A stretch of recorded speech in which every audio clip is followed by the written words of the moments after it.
আসসালামু আলাইকুম।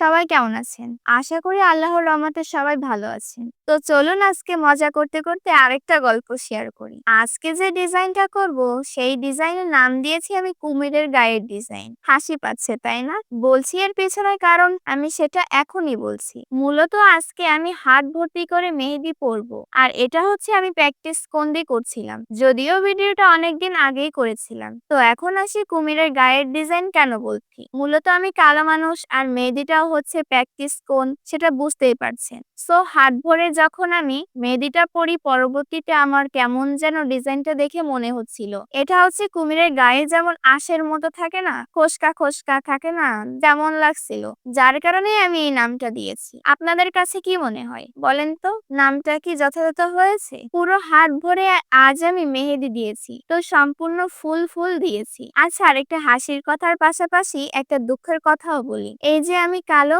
এই নিয়ে আমার কোনো মাথা ব্যথা নেই, কিন্তু আমার আশেপাশে মানুষের অনেক মাথা ব্যথা। কারণ আল্লাহ আমাকে যেমন বানিয়েছে আমি তো ঠিক তেমনই হয়েছি, তাই না? এখানে কি গায়ের রং ফর্সা কালো জন্য আমার বাবার পরিবারের কোনো দায় আছে বলেন তো? আচ্ছা, এই যে আমি কালো বলে আমার কাছে আপনি হাতে আর্ট করতে আসবেন না, নাকি আমি বিজনেস করি সেগুলো কেউ কিনবে না, এটা থেকে কোনো ইফেক্ট পড়ে নাকি? কালো বলে কি এমন সমস্যা বুঝি না। কিন্তু যে অনেকেই খোঁচা মেরে বলেন হাতটা কি কালো, নাক ছিটকে ওঠেন, গায়ের রংটা খুব চাপা ময়লা, এগুলো কি? যদি এগুলো মানুষের সাথে থাকতো তাহলে আমি বিষয়টা মেনে নিতাম। এই যে কিছু মানুষ না বুঝেই কথাগুলো বলেন, এতে আপনারা কিন্তু আল্লাহর কাছে দায়ী থেকে যান। আল্লাহ চেয়েছেন আমি এমন হই, তাই আমি এমনটা হয়েছি। তাছাড়াও আমি হালাল উপার্জন করছি, সর্বোচ্চ চেষ্টা করছি ভালো কিছু করার। লেখাপড়ার পাশাপাশি আমার পছন্দটাকে আমি প্রায়োরিটি দিচ্ছি। আপনারা পারলে আমাকে একটু সাহায্য করবেন বা আমার জন্য দোয়া করবেন। সব মানুষের মনে আঘাত দিয়ে কষ্ট দিবেন না প্লিজ।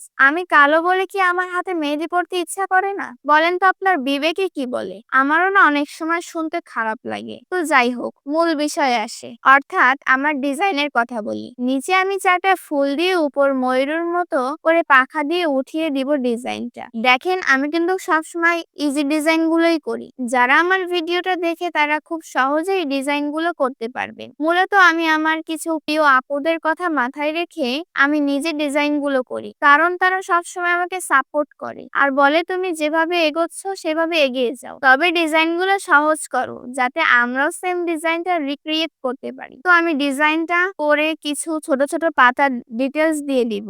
এই ফুলের সাইড দিয়ে ভরাটের কাজ করব।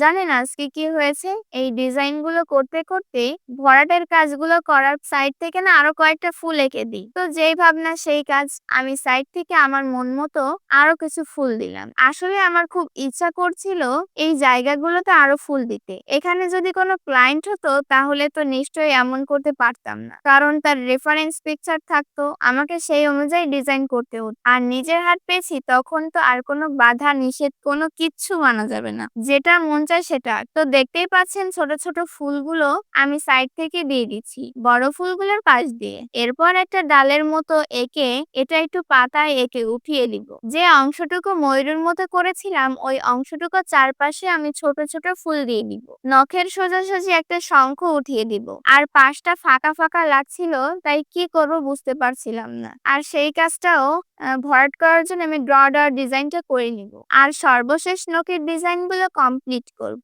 আপনাদের সঙ্গে বিভিন্ন ধরনের কথা বলতে বলতে আমার ডিজাইনটাও সম্পূর্ণ শেষ হয়ে গেছে। তো আজকের এই ডিজাইনটা আপনাদের কাছে কেমন লেগেছে তা অবশ্যই কমেন্ট করে জানাবেন। তো ভালো লাগলে আমার এই ছোট্ট চ্যানেলটিকে সাবস্ক্রাইব করে পাশে থাকবে। দেখা হবে পরবর্তী কোনো ভিডিওতে, সেই পর্যন্ত ভালো থাকবেন। আল্লাহ হাফেজ।